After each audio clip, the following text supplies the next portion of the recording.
Sabi pag ginagawa. Hello guys! What? Hello guys! Nandito kami ngayon sa ilog na napakalakas ng agos. Wala na yan. At ito pa, may naaalod na balsa.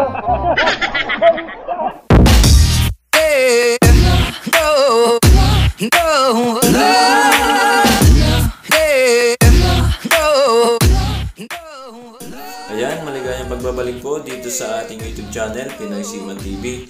Maraming salamat din sa mga patuloy na nakasubaybay kahit madalang tayo mag-upload. So ayan, samahan niyo po ako ngayon, samahan niyo kami, pupunta kami ng Oriental Mindoro dahil meron kaming reunion. At doon sa mga nagbabalak na pumunta dito, ang pamasahe po ngayon sa Roro, ito po ay Montenegro, yung sinakyan namin ay 2,880 pesos. At bukod pa po yung pamasahe ng mga tao. So ang binayaran namin dito ay halos 6,000 pesos lahat. One way po yun papuntang Calapan from Batangas City to Calapan Port. Thank you Lord, napakaganda ng panahon sa ating biyahe na ito. At samahan niyo po ako. Hindi na po ako nakapag-video simula sa bahay hanggang dito sa Batangas Port dahil ako po yung nag-drive. So buhay driver tayo ngayon. At kita-kita po tayo sa Mindoro.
Ayan, sa mga sasakay po ng passenger vessel, sa mga ro-ro vessel, huwag nyo ipagsawalang bahala ang mga ganitong announcement.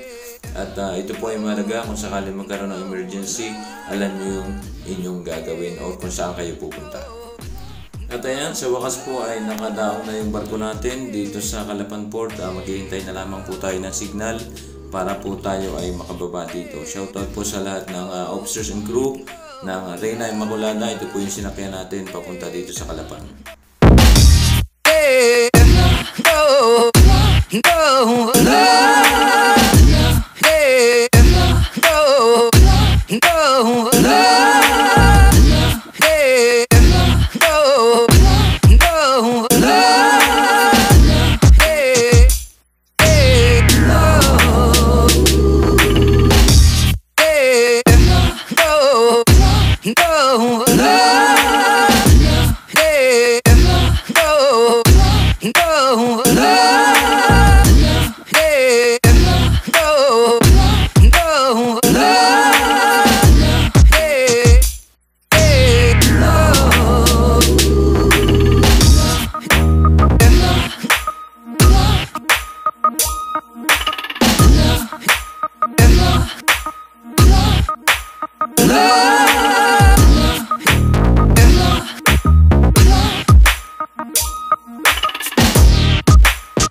Ayan, thank you Lord at nakarating na tayo dito sa Tagumpay, sa Baco, Oriental, Mindoro. At shoutout sa aking Tia Sureng at sa Tio Paeng sa pagpapatuloy nila dito sa kanilang napakagandang bahay. So ayan, abangan nyo po yung part 2 nitong ating video. Pupunta muna tayo dun sa ating mga kamangyan dito.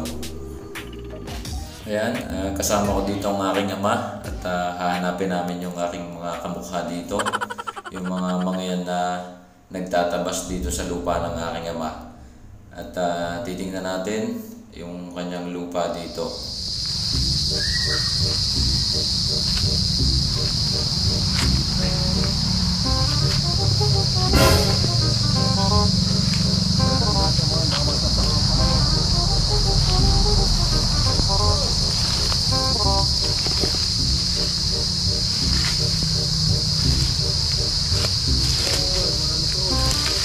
Wow.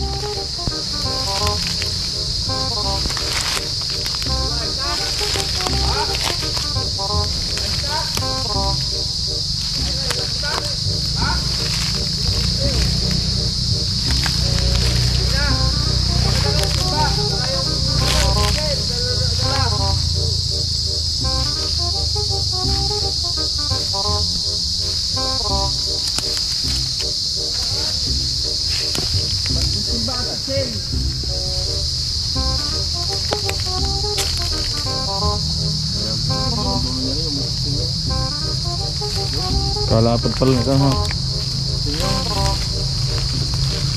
Ay, yung nakatayong ina. Eh, pero kung wala siya, ako dadaan. Ay, laki ito. Lapad pa. Bali, tikwan eh, 1,800 eh. Diba? Oo nga, 1,800 sa? Sige, ito Eh bali, ito yung inyo pa lahat ng kapatid. anim na lote ito. Ah. 2,300. Panalo to eh. Hindi pa nahahati yan ha, hindi pa. Alin? Ito. Hindi, ito pala yung ayaw nga yung binili ko itong sa mga yung halula at saka sa mga chopstick. Saka sa siguro.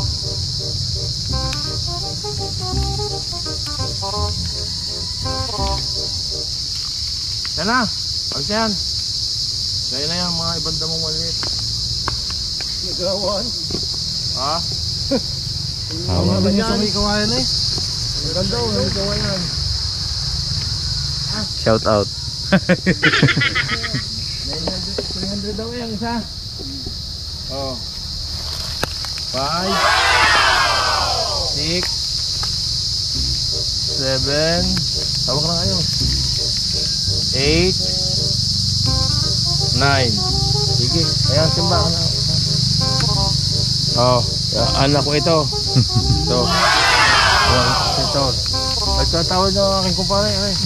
Pare kayong dalawa, pare kayong dalawa.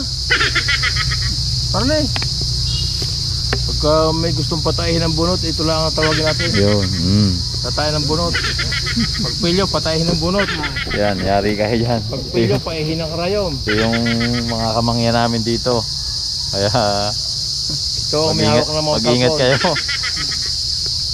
Oh. Ito, dalawa niyang apo. Apo na yan. 84 years old ha. 84. 84, nagtatrabaho pa. Walang biso, hindi na inom, hindi sigarilyo. Nganga. Babae lang ito, ng babae. Anak na, anak. Apo. Apo. Ruel, ay yung anak ni Kapitan, nanay ko dyan. Wala. Yan na, tapos na. Salamat ha. Pagka nagpatawag uli kay uling kun ha, sa mga apo. Sige, salamat. Salamat din. Sige. Oh, ano yan?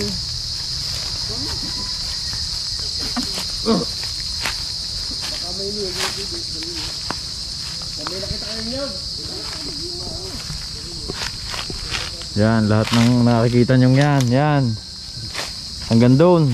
Hindi akin yan. Paano masabi? Yan, sinabasag yan. Anong buka na rin malaki na?